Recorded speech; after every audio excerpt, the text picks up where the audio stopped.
Color guard. Post the colors. All veterans and public safety personnel are invited to join me in a hand salute. And salute.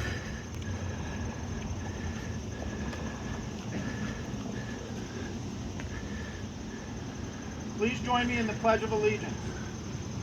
I pledge allegiance to the flag of the United States of America and to the republic for which it stands, one nation, under God, indivisible, with liberty and justice for all.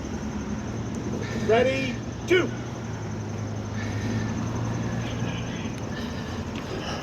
Color guards, dismissed.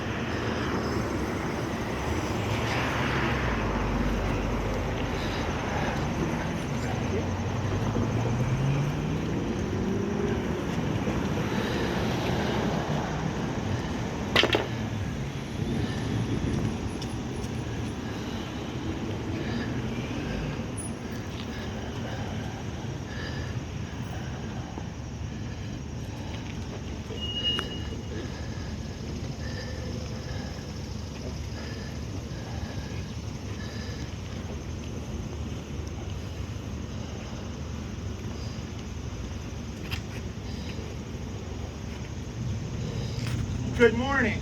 Good morning. And welcome to our commemoration of the 20th anniversary of the 9/11 attacks.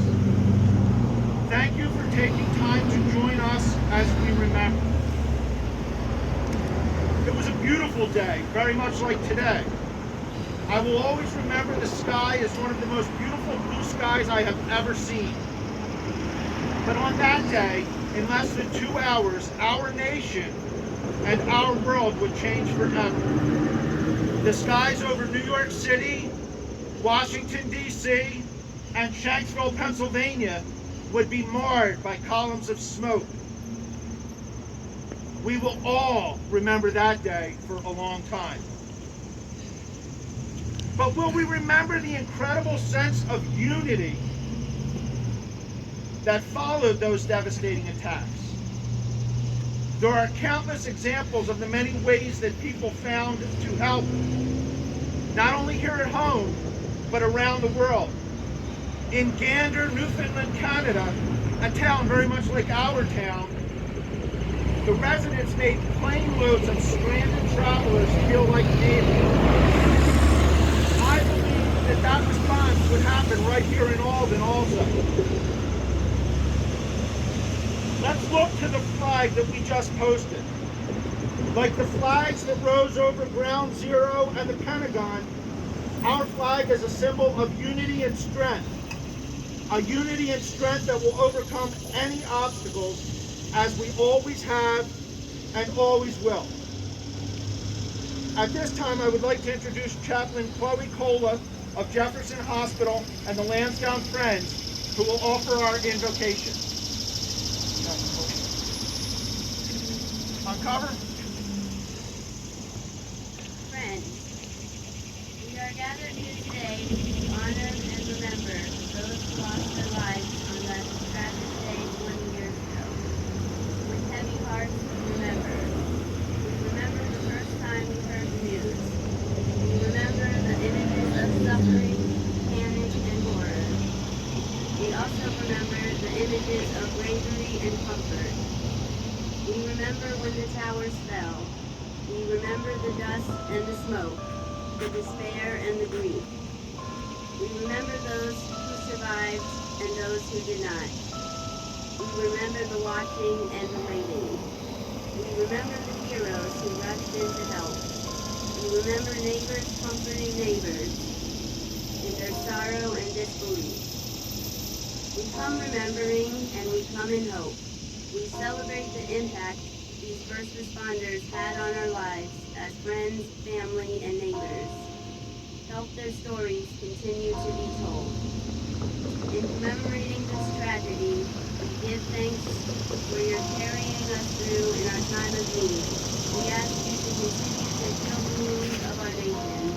We ask you to continue to comfort and sustain the families who still suffer. Healing has begun, but the loss is real. If we may now all take a moment of silence.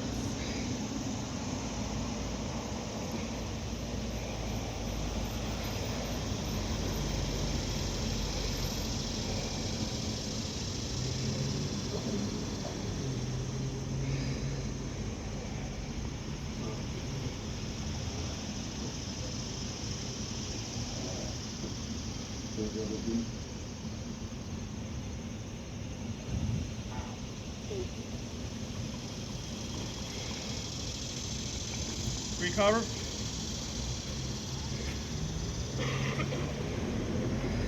At this time, it is my honor to introduce State Representative Mike Zabel to say a few words. Representative Zabel.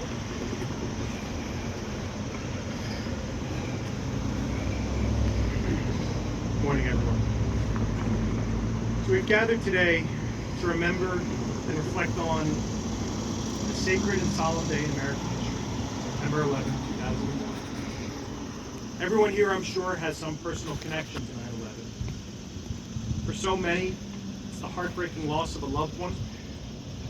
For others, it is a profound gratitude for having survived that attack, whether it was by chance or due to rescue by one of 9/11's multitude of heroes.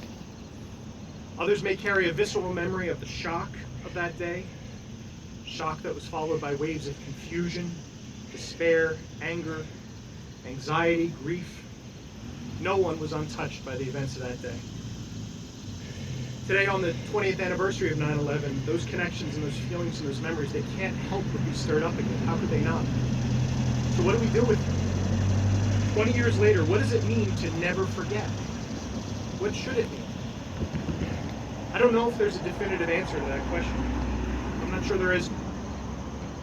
But today I'm going to make a choice about how I remember 9/11.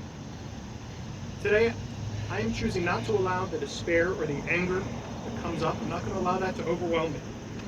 In some ways, that would be giving those loathsome terrorists who carried out those attacks exactly what they wanted. Instead, I choose to remember September 11th as one of the greatest days in American history.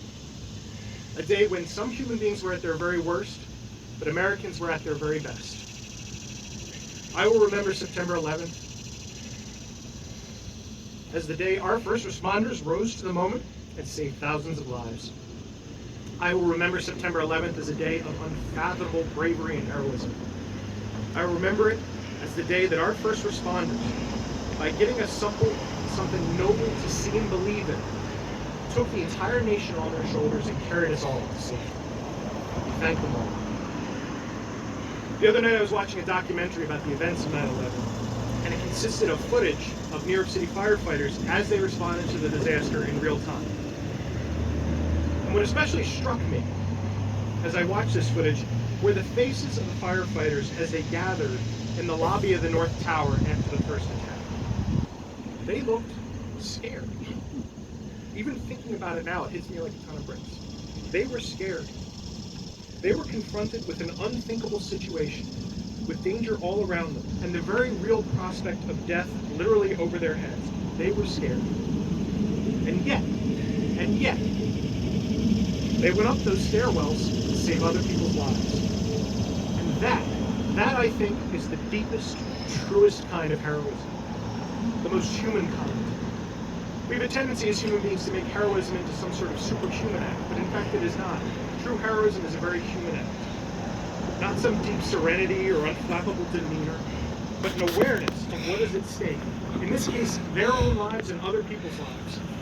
And a conscious decision to push through their own fear so that others might have a chance at living past that day.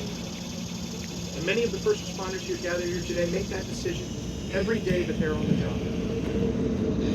Those first responders knew they might be killed, but they also knew that there were hundreds, maybe thousands of people who desperately needed their help. Their fear was grounded in the knowledge that life is a precious, wonderful, fleeting thing. And that, I think, is what drove so many of them to sacrifice themselves for others. They wanted to give the gift of life to other people. It was a collective act of selflessness that will echo through the ages and endure throughout time. And that is what I choose to remember about September 11th. I will do my very best to honor the memory of those who died by trying to live up to their example. And we can all do that. In moments of fear or uncertainty, in times when it's tempting to retreat to selfishness, to an every man or woman for themselves mentality, we can do better than that. Our first responders on that day showed us that. We can choose to think of the humanity of our neighbors. We can make sacrifices for the sake of others. We can be brave and generous at the moments when it is the very hardest. We can be Americans at our very best. Today and tomorrow and every day after that, let's honor the memory of those lost on September 11th by making them proud of who they left behind. Thank you.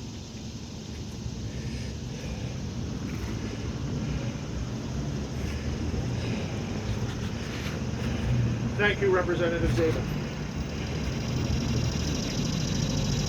At this time, we're going to recall, to commemorate those tragic events of 9/11/2001.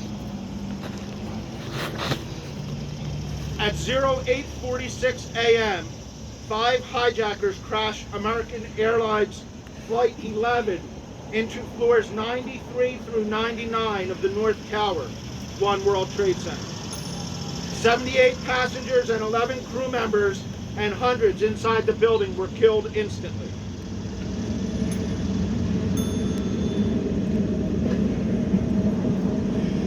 Zero 09:03 a.m.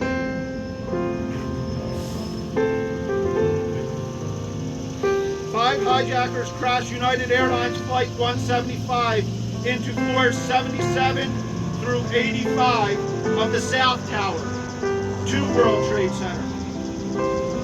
51 passengers and 9 crew members, as well as an unknown number of people inside the building, are killed instantly.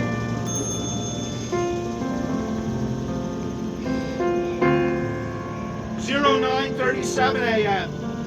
5 hijackers crashed American Airlines Flight 77 into the Pentagon. 55 passengers and 6 crew members perished. 125 military and civilian personnel died in the crash and the ensuing fire.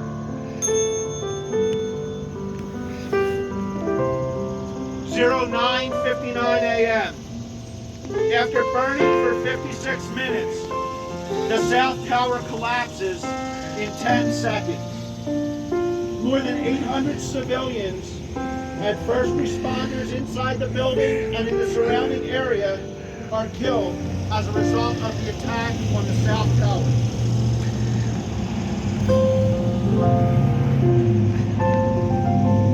10:03 a.m. 4 hijackers crashed Flight 93 in a field near the town of Shanksville in Somerset County, Pennsylvania, after passengers and crew members stormed the cockpit. The 33 passengers and 7 crew members on board perished. The crash site is approximately 20 minutes flying time from Washington, D.C.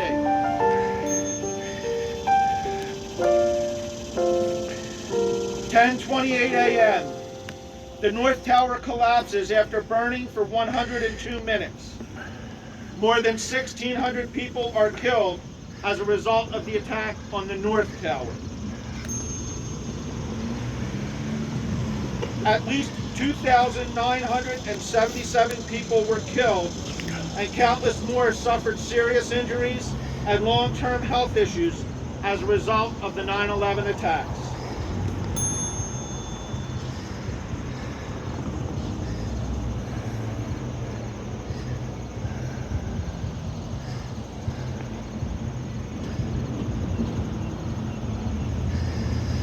Color guard, fall in.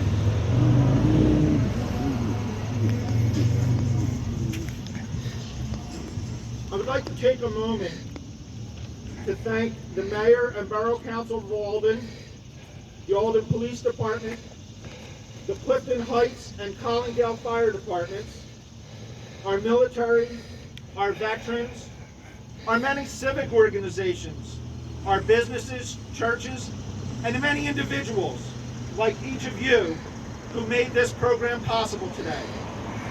Today, just like 20 years ago, there is no challenge that we cannot overcome when we all work together. I'd like to recall Chaplain Cola to offer our benediction.